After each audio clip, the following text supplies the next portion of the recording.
Selamat siang teman-teman dimanapun berada. Selamat hari Minggu. Saya yakin percaya teman-teman sekalian ada dalam kasih sayang Tuhan. Selamat ulang tahun jika ada teman-teman yang mengalami pemeliharaan Tuhan melalui ketambahan usia dalam perjalanan hidup. Saya juga berdoa sekiranya ada teman-teman yang mengalami duka, kiranya Tuhan menghibur sehingga kita dikuatkan tetap berjuang dalam kehidupan ini.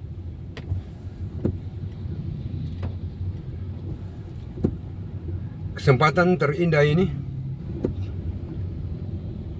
sesaat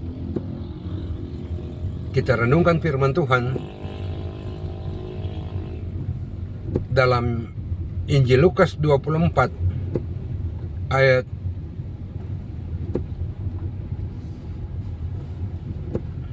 13 sampai 35. Kisah tentang penampakan Yesus kepada Kleopas dan temannya kala mereka pergi ke suatu kampung yang disebut Emmaus. Mereka meninggalkan Yerusalem. Dan mengapa mereka meninggalkan Yerusalem? Mereka sedih. Mereka berduka karena sang pemimpin mereka telah dibunuh, mati, yaitu Tuhan Yesus Kristus.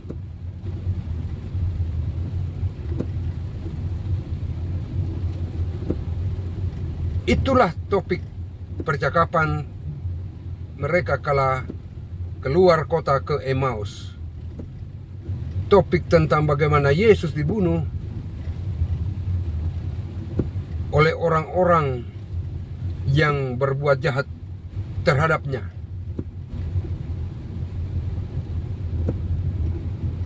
Padahal dalam pikiran mereka, setelah mereka mengalami hidup bersama dengan Yesus, lakukan pelayanan bersama Yesus,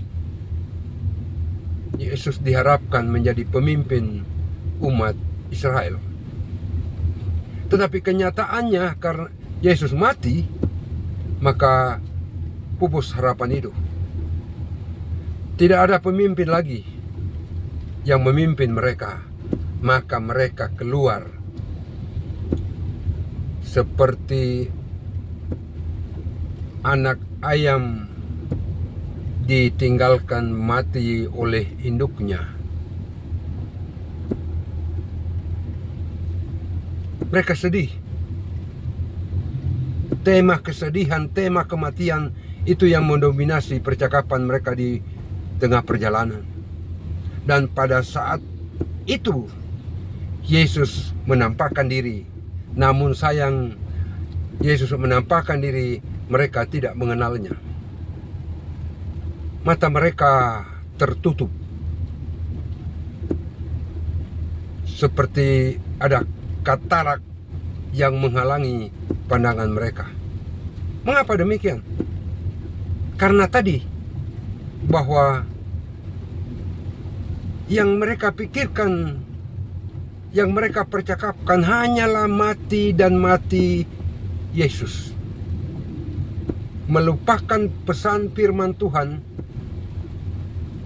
nubuatan para nabi, bahwa Yesus mati tetapi 3 hari sesudah itu ia bangkit. Mereka lupa itu. Melupakan firman Tuhan, maka kita akan menjadi buta. Melupakan firman, kita akan buta iman. Dan kala iman menjadi buta, berarti kita akan tersesat. Terus sebabnya Yesus mengatakan kepada mereka, mereka sebagai orang bodoh. bodoh, melupakan firman, melupakan pesan Yesus, menjadikan mereka bodoh. Tetapi dalam kehendak Yesus sendiri, di sementara mereka makan, saya melihat di situ di kitab Lukas 24 ayat 13 sampai 33 ada perjamuan kecil yang dilakukan oleh Yesus. Dan di perjamuan itu mata mereka terbuka. Perjamuan momen pengakuan dosa, tetapi juga pengampunan dosa oleh Yesus. Akhirnya mata terbuka dan mereka mengenal Yesus. Permintaan mereka ketika mereka mengenal Yesus, tinggallah bersama mereka. Memang Yesus tinggal sesaat dengan mereka, tetapi berikut dia pergi meninggalkan mereka karena Yesus untuk banyak orang. Yesus untuk semua orang. Oleh karena itu, tanggung jawab kita adalah bersaksi, memberitakan bahwa Yesus mengasihi semua orang, Yesus menyelamatkan semua orang. Yang penting percaya kepadanya, meyakini dia, dan berharap kepadanya. Mereka menginginkan Yesus tinggal bersama mereka. Mungkin mereka, kalau Yesus pergi lagi, akan mengalami hal yang sama, perasaan mereka tercabi-cabi lagi. Apakah demikian? Semua ada dalam kendali Yesus. Semua ada dalam keputusan Yesus. Ia menampakkan diri karena ia sudah bangkit. Tidak cukup bangkit, tapi dia hidup. Hidup berarti berjalan. Hidup berarti menjalani kehidupan. Dan itu yang dilakukan oleh Yesus. Jalani kehidupan yang tidak dapat diklaim oleh seseorang atau sekelompok orang. Yesus untuk semua. Yesus mengasihi semua. Tetapi apakah semua itu percaya? Apakah semua itu beriman kepada Yesus? Yang saya mau katakan bahwa kalau kita percaya